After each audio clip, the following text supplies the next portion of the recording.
Derrière des murs chargés de siècles d'histoire, au cœur de Rome, il existe un lieu qui exerce un pouvoir inégalé sur l'imagination du monde. Un lieu qui, pendant des millénaires, n'a pas seulement été le centre de la foi pour des milliards de personnes, mais aussi un acteur politique qui a oint des rois, renversé des empires et financé la Renaissance elle-même. C'est le Vatican. Mais au-delà de la basilique Saint-Pierre et des œuvres d'art que tout le monde connaît, il y a un coffre-fort, une forteresse de savoir dont l'accès est réservé à quelques rares élus. Officiellement, depuis 2019, on l'appelle les Archives apostoliques du Vatican, une tentative pour paraître plus transparent. Mais son ancien nom, celui qui résonne à travers les siècles, révèle sa véritable nature. Archivum Secretum Apostolicum Vaticanum, les archives secrètes du Vatican. Le mot secretum vient du latin et signifiait privé, à l'usage personnel du pape. Mais avec le temps, le sens s'est transformé en secret, en mystère. Et quel mystère! Nous parlons de plus de 85 km d'étagères conservées dans un bunker en béton de 2 étages contenant plus de 150 000 unités de stockage. Un labyrinthe de papier et de parchemins qui garde 12 siècles d'histoire. La vraie question, celle qui nous amène aujourd'hui à notre chaîne Lumière et Ombre, n'est pas ce que nous savons qui s'y trouve, mais bien ce qui reste caché sur ces étagères. Quel texte perdu, quelle vérité dérangeante serait enfermée sous 7 verrous, loin des yeux du public? L'histoire officielle nous dit que les archives sont un trésor pour les chercheurs. Et c'est vrai.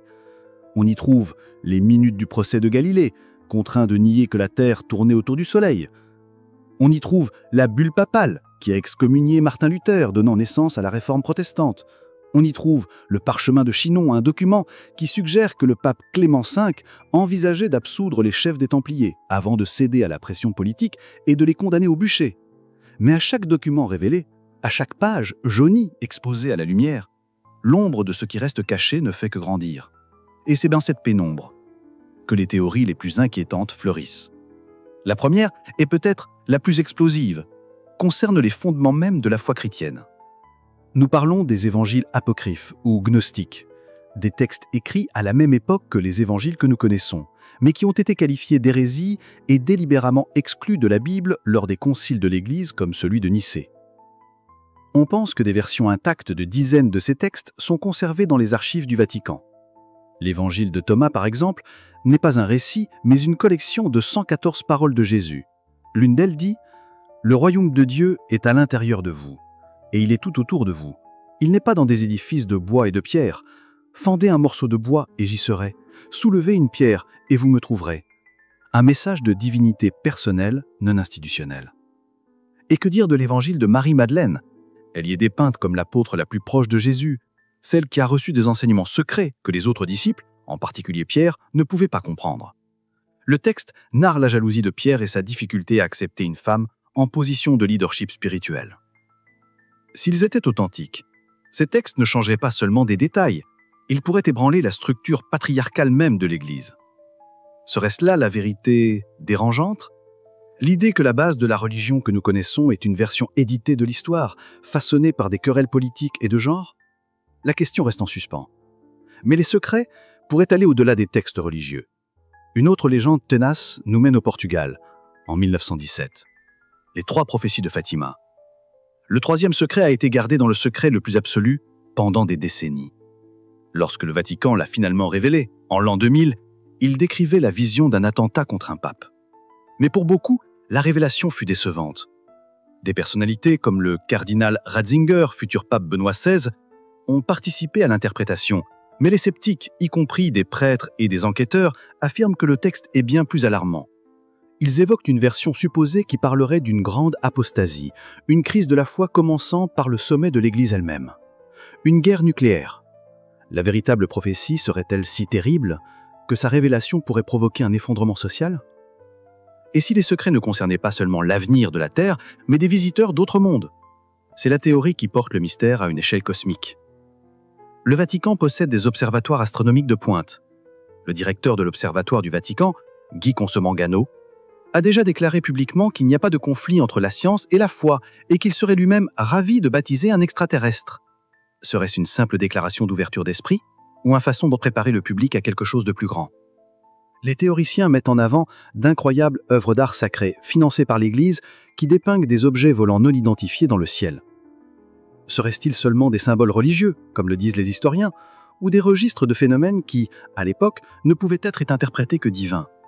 S'il y a eu un jour contact, ou une preuve irréfutable, l'endroit le plus sûr et le plus secret pour la conserver serait, sans aucun doute, les archives apostoliques. Et cela nous amène à la légende la plus fantastique de toutes, le chronoviseur. Dans les années 60, un prêtre bénédictin, nommé Pellegrino Ernetti, a choqué le monde en affirmant que son équipe, avec l'aide de scientifiques du Vatican, avait construit un appareil capable de capter des images et des sons du passé. Il a prétendu avoir assisté à des discours de Cicéron, à la destruction de Sodome et Gomorrhe, et même à la crucifixion du Christ, dont il aurait tiré une photographie. Des années plus tard, cette photo a été démasquée comme une chuperie, étant une image miroir d'une sculpture. Mais la légende persiste. Ernetti aurait-il été contraint de discréditer son propre travail pour protéger un secret trop puissant? La capacité de voir le passé, le pouvoir de réécrire l'histoire. Le Vatican défend son secret avec la règle des 75 ans, qui empêche l'accès aux documents plus récents pour protéger la vie privée et la diplomatie. Une pratique courante. Mais lorsque les archives en question appartiennent à une des institutions les plus anciennes et les plus puissantes de la Terre, il est naturel que les ombres qui l'entourent se remplissent de questions. Alors, que sont-ils? Des gardiens zélés de l'histoire ou des censeurs de la vérité? Des protecteurs de la foi ou les détenteurs de secrets qui pourraient nous libérer ou nous détruire? Certaines connaissances sont-elles trop dangereuses pour l'humanité? Et surtout, qui a le droit de décider? Peut-être que le véritable pouvoir des archives secrètes du Vatican ne réside pas dans ce qu'elles contiennent, mais dans le doute éternel qu'elles sèment en notre esprit. Lequel de ces secrets croyez-vous le plus susceptible d'être caché dans ces 85 kilomètres d'histoire? Les évangiles perdus? La véritable prophétie de Fatima? Ou quelque chose que nous n'osons même pas imaginer? Laissez votre théorie ici dans les commentaires. Si vous aimez explorer les plus grands mystères de l'humanité, n'oubliez pas d'aimer la vidéo et de vous abonner à Lumière et Ombre. La vérité peut être n'importe où, attendant d'être découverte.